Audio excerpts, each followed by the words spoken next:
Rafale जहाज वगैरह का जो इंडिया में बनना होगा बनाएगा, इसमें किसी का जॉब लग जाए सैलरी बहुत मिलता है। अभी बेटर टाइम है, कोई सुपर जहाज बन रहा है, उसके पास इसकी टेक्नोलॉजी है। अभी भारत सरकार को उससे बात करके लाइसेंस लेके टेक्नोलॉजी ट्रांसफर करके यहीं बना ले। इन सब के पास पैसा की कमी है। शेल अब कावेरी इंजन बना रही है। इंडिया में सबसे ज्यादा कंजम्पशन है अगर किसी जहाज का। सरकारी में एक यही चीज है जो बहुत ही अच्छी है, पीएसयू।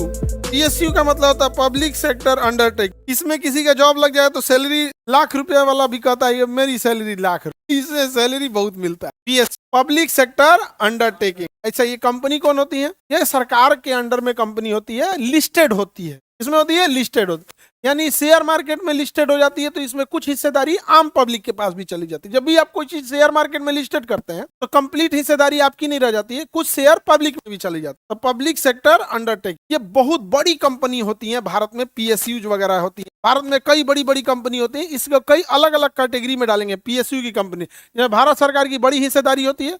यह कंपनी देश के डेवलपमेंट और जितने भी इंप्रूवमेंट इंफ्रास्ट्रक्चर उस सब में काम करती है। ये पीएसयू वगैरह का यहाँ पे। अब इनमें देखते हैं हम लोग, अलग अलग लेवल होता है। महारत्न, नवरत्न और मिनी रत्न। महारत्न सबसे बड़े होते हैं। तो अगर भारत में महारत्न कंपनी बनना है तो भारत में कंपनी को अनुमति के बिना 5,000 करोड़ तक का किसी विदेशी प्रोजेक्ट में उसको क्या करना पड़ेगा? निवेश करना। महारत्न कंपनी के लिए अब हम एक एक करके समझते हैं।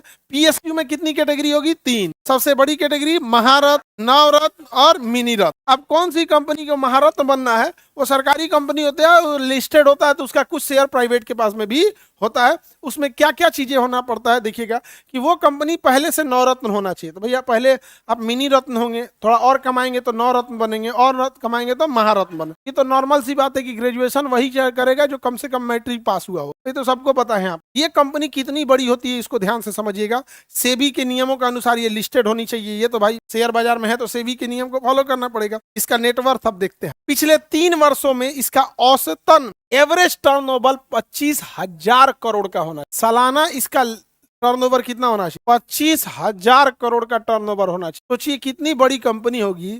सिक्किम राज्य का, पूरे राज्य का बजट है 1 साल का 11,000 का। पूरे राज्य का बजट है। उस राज्य में चपरासी से लेके मुख्यमंत्री से लेके राज्यपाल सबको सैलरी लेके कितने में देना है? 11,000। बिहार का शिक्षा बजट है 45,000 करोड़, जो अब बढ़ के ज्यादा हो जाएगा, 55 या 60,000 करोड़ हो जाएगा। समझा क्या? बढ़ जाएगा, इधर नया वैकेंसी वगैरह ये सब निकले। तो टर्नओवर कितना होना चाहिए? 25,000 करोड़ का होना चाहिए। और उस कंपनी की अपनी खुद की वैल्यू कितनी होनी चाहिए? 15,000। अब प्रॉफिट कितना होना चाहिए? 5,000 करोड़। तो देखिए टर्नओवर और प्रॉफिट में अंतर हो। जैसे आप कोई चीज बेचते हैं तो सारा का सारा प्रॉफिट नहीं होता है, सारा का सारा चीज टर्नओवर हो। जैसे कोई पानी पूरी वाला है, दिन भर में 1500 का पानी पूरी का टर्नओवर प्रति दिन का कितना है? 1500। लेकिन वो 1500 रुपया घर नहीं ले जा, तो कम से कम 500-700 का उसका अपना मटेरियल मिला होगा, नहीं मिला होगा। तो टर्नओवर में प्रॉफिट अलग। तो टर्नओवर कितना का होना चाहिए? 25,000 करोड़ टर्नओवर। और प्रॉफिट 5,000 करोड़।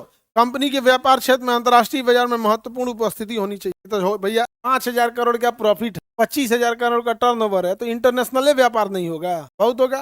तो ऐसी कंपनियों क्या कहेंगे? महारत्न कंपनी। अब कल्पना की बड़ी ये कंपनी। अब महारत्न कंपनियों का कुछ लिस्ट है। जैसे भारत हैवी इलेक्ट्रिक लिमिटेड, ये बहुत बड़े साइज का ट्रांसफार्मर बनाएगा, बड़े साइज का रेलवे इंजन बनाता है, बहुत बड़े बड़े साइज का हैवी इक्विपमेंट बनाता है इलेक्ट्रिक वगैरह का।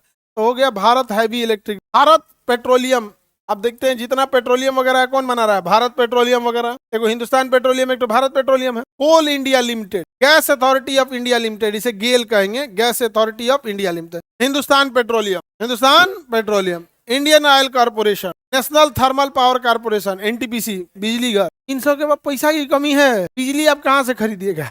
एनटीपीसी से। तेल कहाँ से खरीदिएगा? पेट्रोल डीजल या तो इंडियन ऑयल कॉर्पोरेशन से, या तो भारत पेट्रोलियम से, या तो हिंदुस्तान पेट्रोलियम से। यही 3 तो है सब। आपको हर चीज को पेट्रोलियम चाहिए, हवाई जहाज से लेके मोटरसाइकिल, ट्रेन, ट्रक, सब चीज को पेट्रोलियम चाहिए कि नहीं? और उस पेट्रोलियम से प्रोडक्ट बनते हैं। सान एरोनॉटिक्स लिमिटेड, HAL, ये हो गया HAL।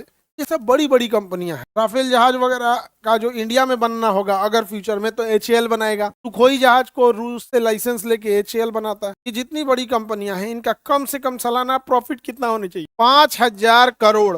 और नेटवर्थ, टर्नओवर कितना होना चाहिए? 25,000 करोड़। नेटवर्थ एंड प्रॉफिट, 2 चीज याद रखिएगा। वर्थ वेल्थ को ध्यान रखने की जरूरत नहीं है, वैल्यूएशन याद रखने की। याद रहेगा, बड़ी बड़ी कंपनी है। नवरत्न कंपनी, कौन सी कंपनी? नवरत्न कंपनी। नवरत्न का दर्जा 1997 में 9 सरकारी कंपनी, सार्वजनिक माना सरकारी कंपनी को दिया गया था। वर्तमान में इनकी संख्या 9 से बढ़कर कितनी हो गई है? 26। जब दिया गया था तो 9। ये महारत्न से थोड़ी सी क्या रहती है? नीचे रहती। महारत्न से क्या रहेगी? नीचे रहेगी। नवरत्न कंपनियों का क्या मापदंड है उसमें हम लोग समझते हैं। कंपनियों के पास मिनी रत्न का दर्जा होना चाहिए। तो ये तो नॉर्मल बात है कि आप क्लास 8 में पढ़ रहे हैं तो आपको 7वां पास होना चाहिए, तो नॉर्मल सी बात है। ये तो कोई श्रेणी नहीं है। यहाँ पर निम्नलिखित 6 प्रदर्शित मापदंडों की गणना करते समय स्कोर दिया जाता है 100, जिसमें से 60 या उससे अधिक स्कोर चाहिए। मतलब ये मापदंड होना चाहिए, इसमें से 60% मापदंड आपका पूरा होगा तो आपको क्या मिलेगा? नवरत्न मिलेगा। क्या मिलेगा? नेटवर्क प्रॉफिटेबिलिटी, प्रति व्यक्ति शेयर, ये अलग अलग लेवल के इसके मापदंड। अब ये नवरत्न कुछ कंपनियां हैं। Bharat electric limited, EVM machine कौन बना रहा है? भारत इलेक्ट्रिक हो जाएगा यहाँ पे। कंटेनर कॉर्पोरेशन, जितने पानी वाले जहाजों से कंटेनर होता है उसका इंजीनियरिंग वाला हो गया ना, अपना कंस्ट्रक्शन का चीज हो। नेशनल एल्यूमिनियम कंपनी, ये नवरत्न हो। अब नवरत्न की संख्या कितनी हो गई है वर्तमान में? 26। याद रखना बहुत मुश्किल है। अभी 26 का नाम याद रख के कोई फायदा नहीं, नाम याद है किसका। उसके बाद क्या आ जाता है? मिनी रत्न। मिनी रत्न सबसे छोटी लेवल की कंपनी हो जाएगा। इसमें भी 2 श्रेणी बनेंगे, श्रेणी 1 और श्रेणी 2। श्रेणी 1 में कितने रुपए का उसको लाभ होना चाहिए? 30 करोड़। कितने होना चाहिए? 30 करोड़। इसका उतना नहीं है यहाँ पर, 30 करोड़। इसकी संख्या 49 है, इसकी संख्या कितनी है? 10। ये तो एकदम छोटे लेवल का। मेन तो आपका कौन सा? महारत्न। कितने करोड़ का टर्नओवर? 25,000 करोड़। एचएएल अब कावेरी इंजन बना रही है। हिंदुस्तान एरोनॉटिक्स लिमिटेड जो है ना, एचएएल हवाई जहाज से रिलेटेड सारा चीज वही बनाता। अभी बेटर टाइम है एचएएल के लिए। रूस अभी संकट में जा रहा है। रूस से टेक्नोलॉजी लेके उससे विमान को बनाना ज्यादा प्रॉफिटेबल। अभी कोई सुपर जहाज बन रहा है, बट वो छोटे लेवल का है, 100 पैसेंजर को ले जाना। इंडिया में सबसे ज्यादा कंजम्पशन है अगर किसी जहाज का डोमेस्टिक फ्लाइट के लिए, तो वो 200 पैसेंजर वाला है। और रूस के पास इसकी टेक्नोलॉजी है। अभी वो क्राइसिस में बीत रहा है। अभी भारत सरकार को उससे बात करके लाइसेंस लेके टेक्नोलॉजी ट्रांसफर करके यहीं बना लेना। इससे रोजगार भी मिलेगा, भारत के लोग के पास टेक्नोलॉजी भी आएगी।